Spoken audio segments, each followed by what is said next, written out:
नमस्कार साथियों, ज्ञान मित्रा में आप सबका स्वागत है। तो आज हम लोग देखने वाले हैं मॉक टेस्ट 11।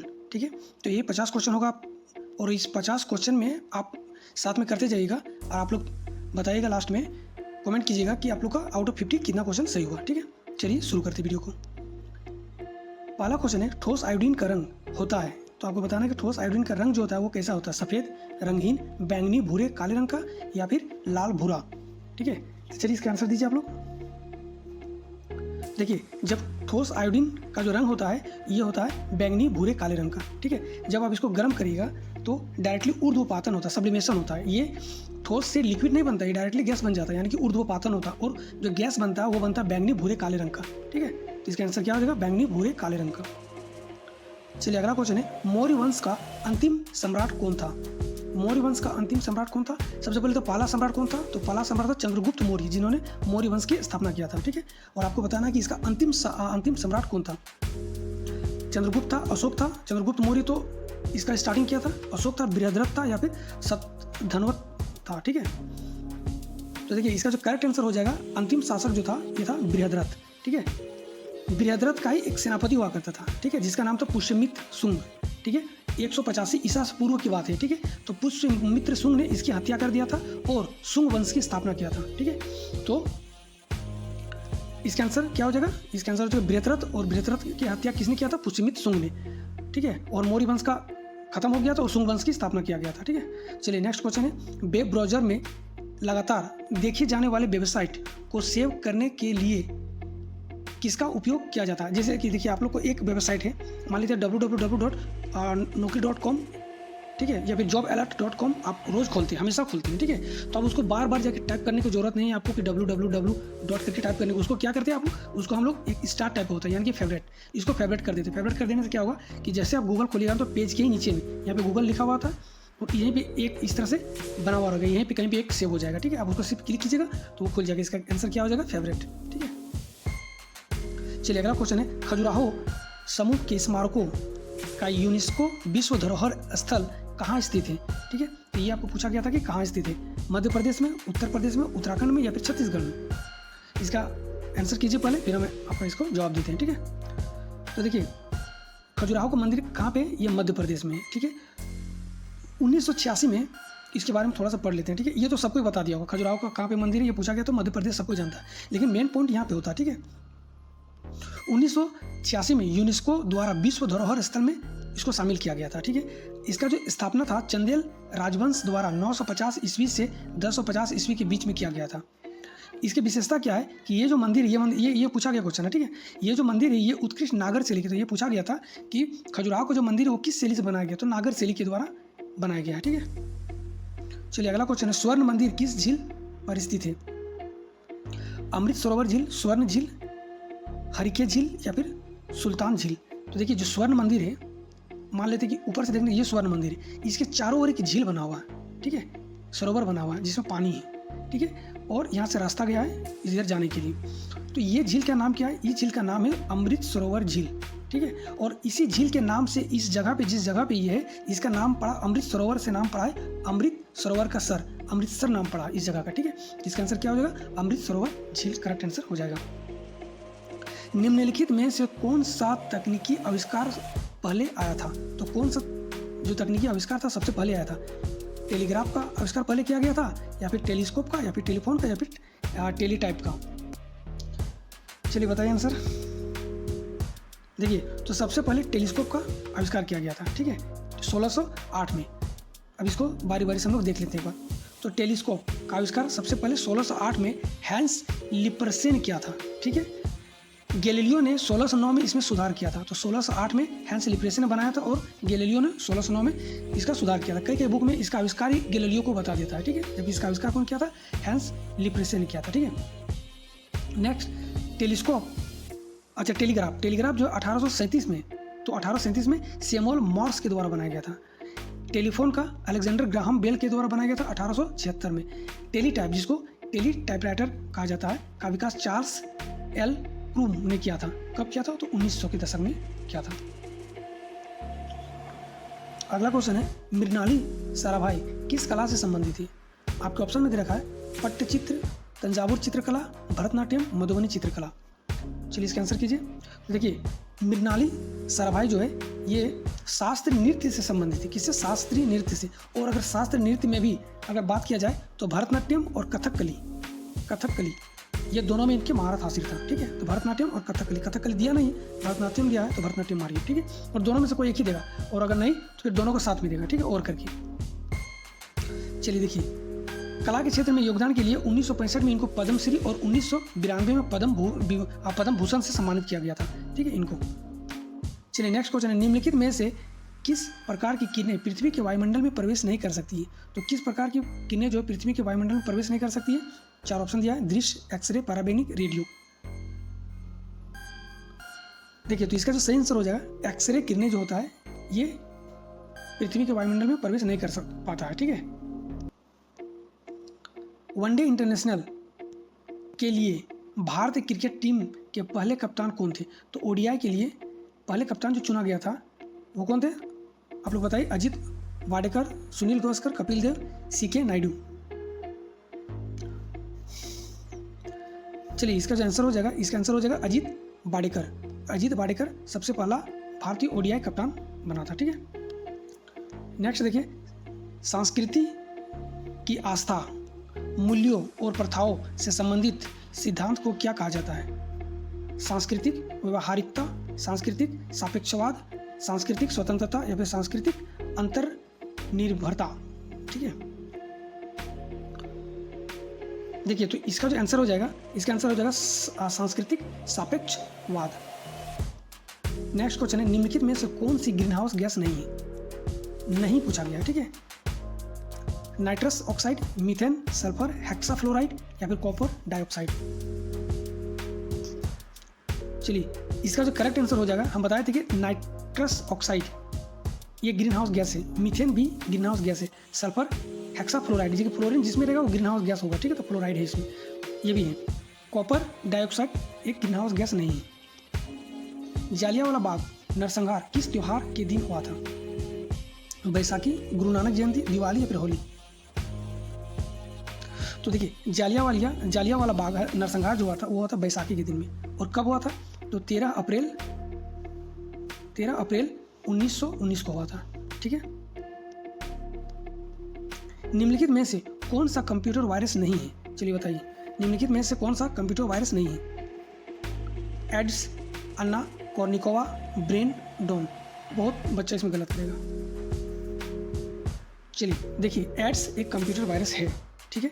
अन्ना कॉर्निकोवा 2001 में एक वायरस आया था जिसका नाम था अन्ना कॉर्निकोवा। ठीक है। ये वायरस क्या किया था कि इसको ईमेल के थ्रू भेजा गया था, आपके मेल में आता। ठीक है। और ये उस समय इतना ज़्यादा मतलब पॉपुलर था, ये वायरस बहुत ज़्यादा हाईलाइटेड था, न्यूज़ में भी इसको दिया गया था। ठीक है। अन्ना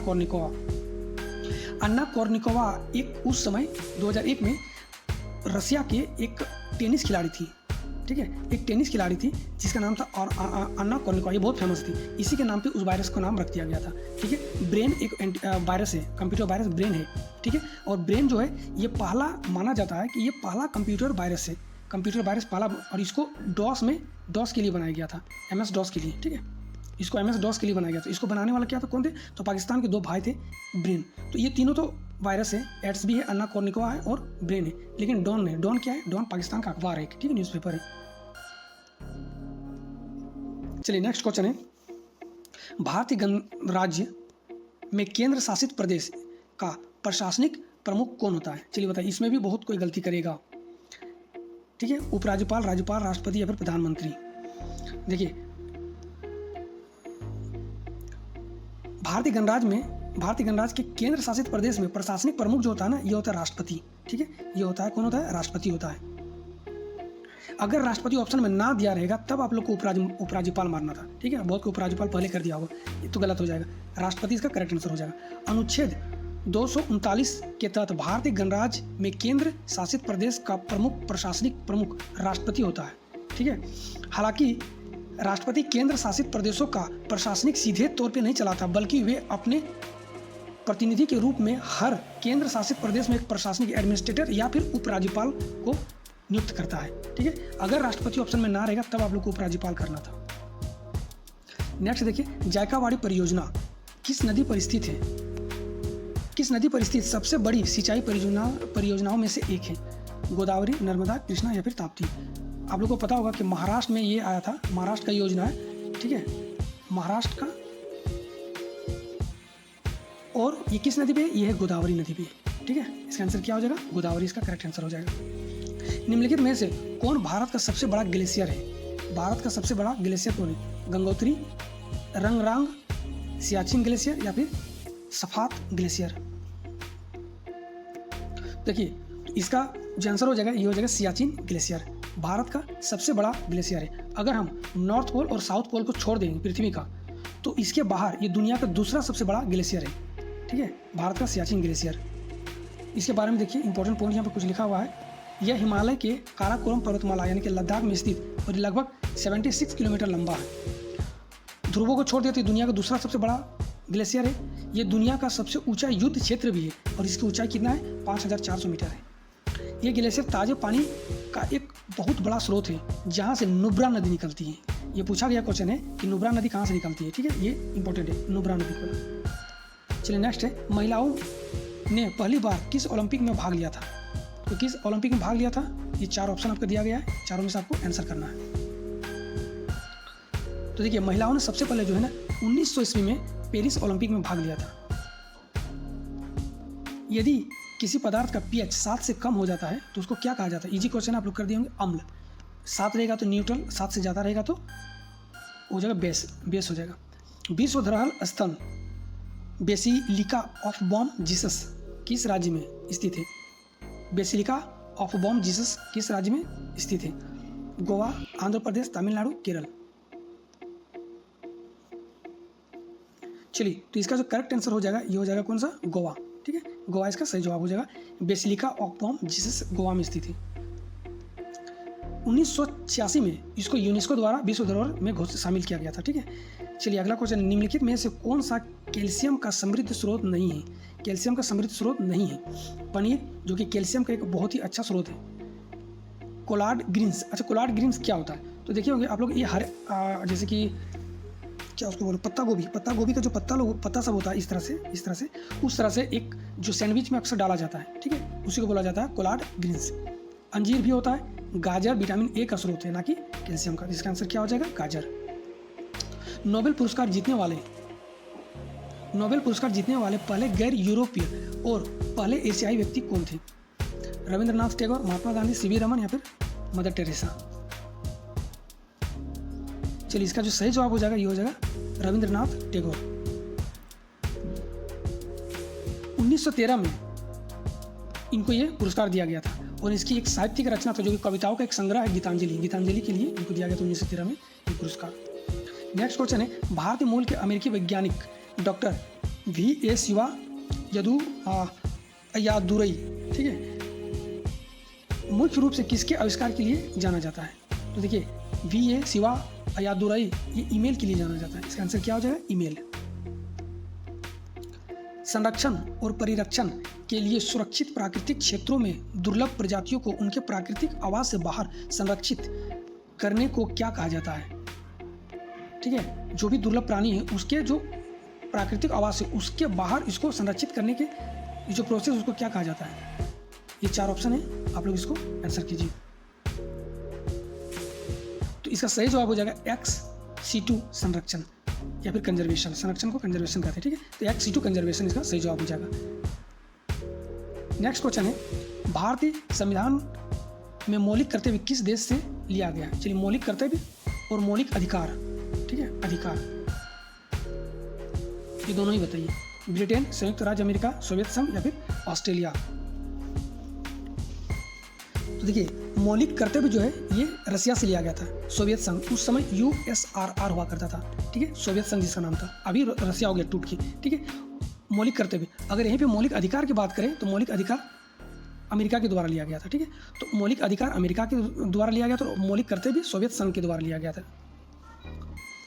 भारत में समुद्र तल से सबसे ऊंचा क्रिकेट मैदान किस राज्य में स्थित है? समुद्र तल से सबसे ऊंचाई में क्रिकेट मैदान किस राज्य में स्थित है? हिमाचल प्रदेश, सिक्किम, उत्तर प्रदेश या फिर Assam?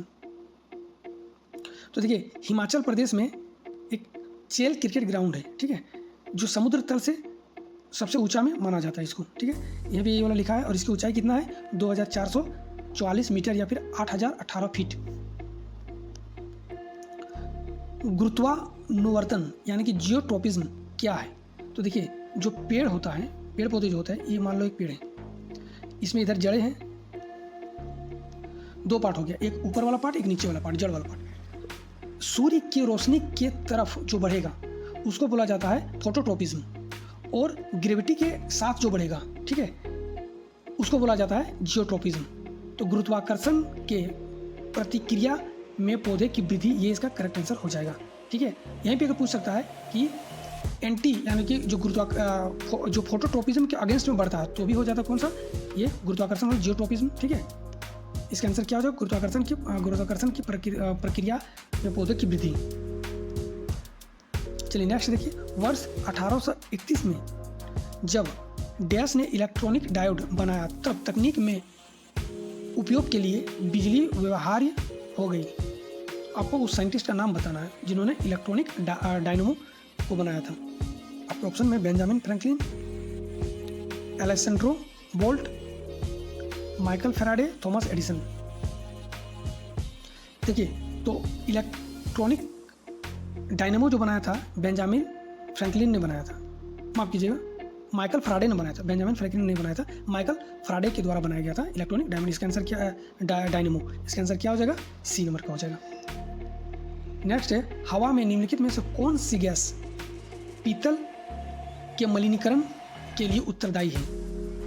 Hydrogen sulphide, carbon dioxide, nitrogen या फिर कार्बन मोनोऑक्साइड। देखिए पीतल जो है ये बना होता है किससे, कॉपर से और जिंक से बना होता है। कॉपर है और कॉपर जो है ना हवा के संपर्क में आने के बाद क्या बनाता है, हाइड्रोजन सल्फाइड बना लेता है, ठीक है। ये वाला पीतल कॉपर और जिंक से बना होता है और पीतल हवा के संपर्क में आने से हाइड्रोजन सल्फाइड गैस बनाता है, ठीक है, जिसके कारण काले रंग का कॉपर सल्फाइड बनता है। इसका आंसर क्या हो जाएगा, हाइड्रोजन सल्फाइड। निम्नलिखित में से कौन सा अलग विषय है, अलग या फिर विषम है, माफ कीजिएगा विषम है, ठीक है। तो निम्नलिखित में से कौन सा विषम है, डल झील, सांबर झील, वेम्बनाड झील या फिर बुलर झील। देखिए अगर आप लोग पढ़े होंगे झील के बारे में तो आप लोग को डल झील और वेम्बनाड झील और बुलर झील ये तीनों ही मीठे पानी का झील है, लेकिन सांबर झील जो है राजस्थान का ये खारे पानी का झील है, तो इसका अलग कौन हो जाएगा, सांबर झील। भारत का राष्ट्रीय आदर्श वाक्य सत्यमेव जयते जो अशोक चक्र में, अशोक स्तंभ जो है उसके अशोक चक्र के नीचे में देवनागरी लिपि में लिखा गया है, सत्यमेव जयते किस प्राचीन भारतीय ग्रंथ से लिया गया है? ऋग्वेद से, मुंडक उपनिषद से, भागवत गीता से या फिर मत्स्य पुराण से। चलिए सत्यमेव जयते जो है वो मुंडक उपनिषद से लिया गया है, ठीक है। जब कंप्यूटर को ऑन किया जाता है तो ऑपरेटिंग सिस्टम हार्ड डिस्क से मेन मेमोरी में लोड हो जाता है। इस प्रोसेस को क्या कहा जाता है? Booting, fetching, processing, multi processing. बताइए। तो देखिए जब कंप्यूटर बंद रहता है, अब बंद रहता है तो उसका जो ऑपरेटिंग सिस्टम होता है, ठीक है, ऑपरेटिंग सिस्टम जो होता है ये हार्ड डिस्क में सेव हो जाता है। लेकिन फिर जैसे हम लोग कंप्यूटर को ऑन करते हैं क्या होता है, ये हार्ड डिस्क से, ऑपरेटिंग सिस्टम हार्ड डिस्क से फिर मेन मेमोरी में आता है। इस प्रोसेस को हार्ड डिस्क से मेन मेमोरी में आने की जो प्रोसेस होता है उसको बूटिंग कहा जाता है, जो कंप्यूटर बूट हो रहा है।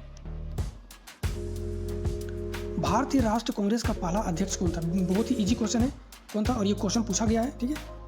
तो W.C. बनर्जी का नाम आप लोग सुने होंगे, W.C. बनर्जी, व्योमेश चंद्र बनर्जी पहले अध्यक्ष था भारतीय राष्ट्रीय कांग्रेस का। अच्छा, भारतीय राष्ट्रीय कांग्रेस का स्थापना कब हुआ था? 28 दिसंबर 1885 को। और किसने किया था? इसका जो संस्थापक था A.O. ह्यूम किया था, ठीक है।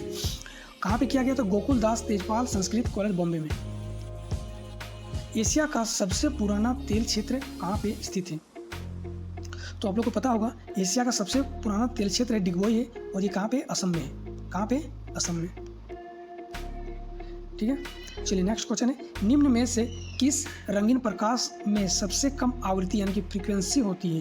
तो आप लोग को एक चीज़ पता होगा, फ्रीक्वेंसी और वेवलेंथ, ठीक है। तो फ्रीक्वेंसी और वेवलेंथ जो है एक दूसरे के अपोजिट है। अगर फ्रीक्वेंसी बढ़ेगा तो वेवलेंथ घटता है, वेवलेंथ बढ़ेगा तो फ्रीक्वेंसी घटता है, ठीक है।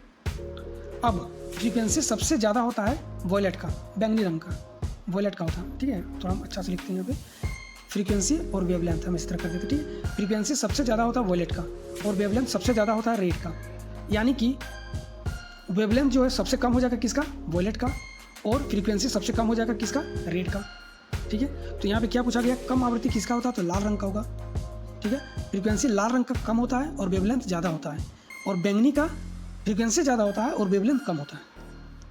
इसका आंसर क्या हो जाएगा, लाल। एकमात्र अधातु जो कमरे के तापमान में तरल अवस्था में होता है, पारा, ब्रोमीन, क्लोरीन या फिर गैलियम।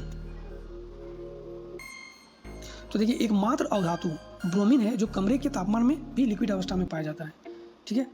एकमात्र धातु जो कमरे के तापमान में लिक्विड अवस्था में पाया जाता है, मरकरी, ठीक है, और इसका एटॉमिक नंबर 80 होता है। सोडियम, पोटेशियम और लिथियम को चाकू से काटा जा सकता है आराम से, ठीक है, और ये धातु है।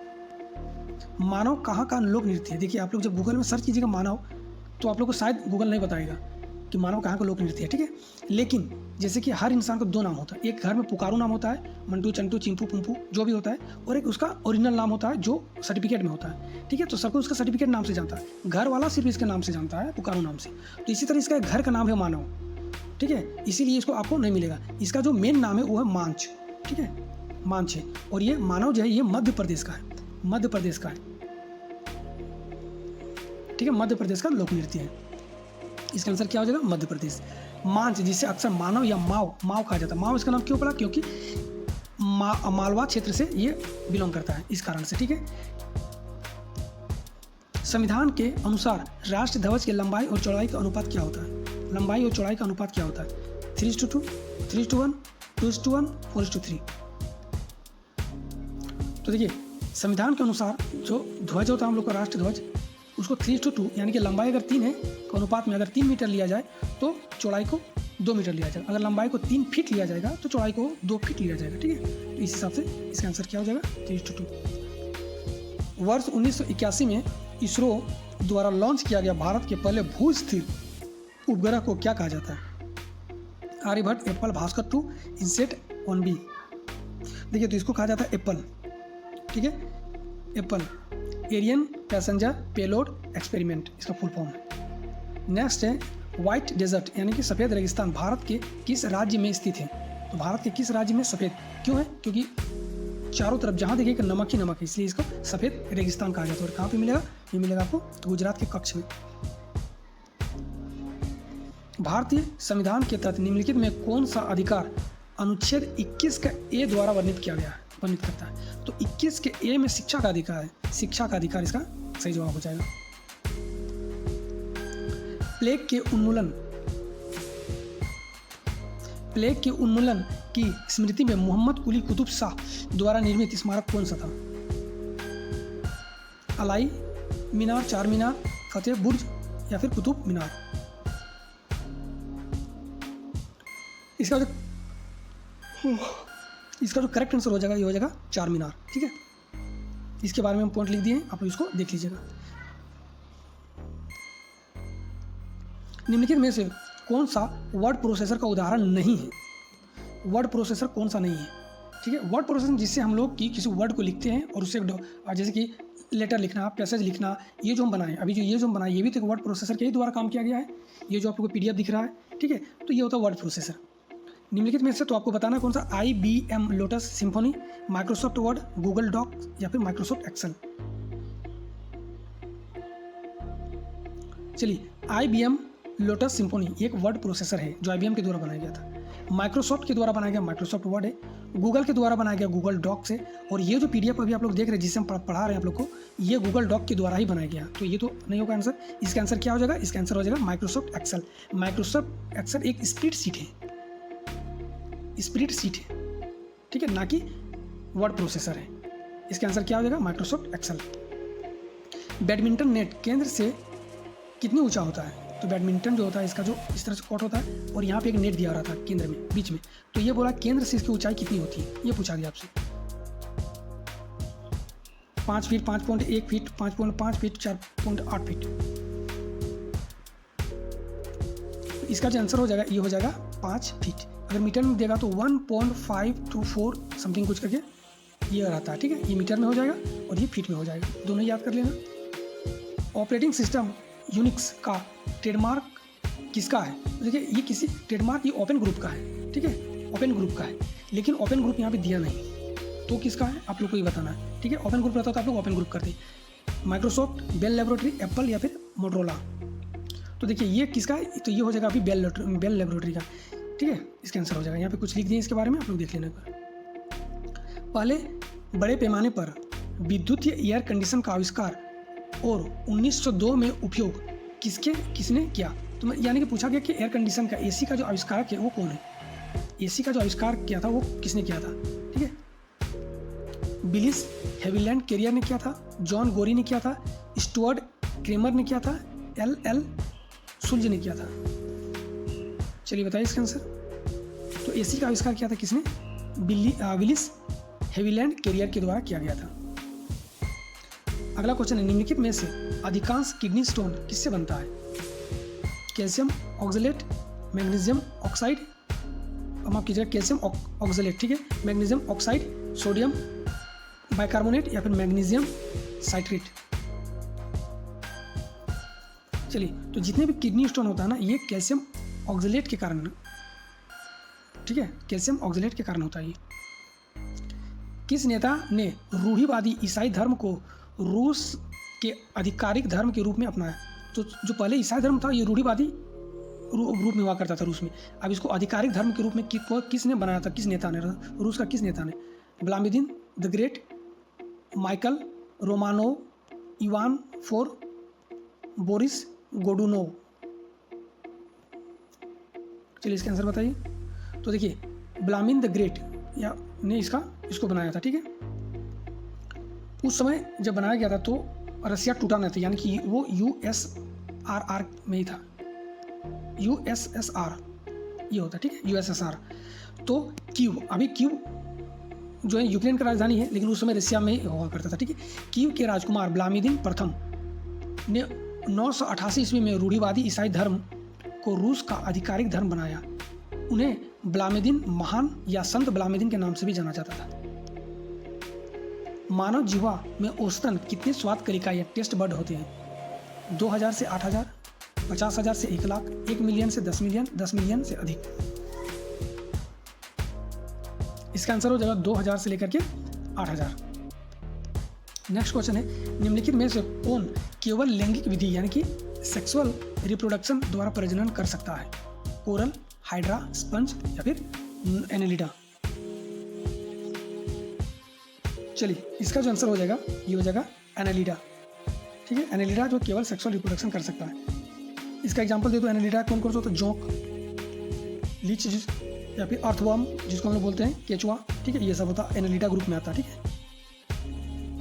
चलिए आज का लास्ट क्वेश्चन है, हेलियोसेंट्रिक सिद्धांत की खोज किसने की थी? तो हेलियोसेंट्रिक सिद्धांत की खोज किसने की थी? देखिए सबसे पहले बताया गया कि जो हमारा जो सौर मंडल है इसके केंद्र में पृथ्वी है और सब सूर्य भी और जितने और ग्रह हैं सब इसके चारों ओर चक्कर लगाते हैं, ठीक है। लेकिन फिर बाद में इस सिद्धांत को गलत साबित किया गया और हेलियोसेंट्रिक सिद्धांत को दिया गया, यानी कि सूर्य केंद्र में और सारे ग्रह इसके चारों ओर परिक्रमा कर रहा है, ठीक है। और बताना आपको कि ये किसने दिया था? ये दिया था निकोलस कोपरनिकस ने दिया था, ठीक है। इसका आंसर क्या हो जाएगा? निकोलस कोपरनिकस ने दिया था।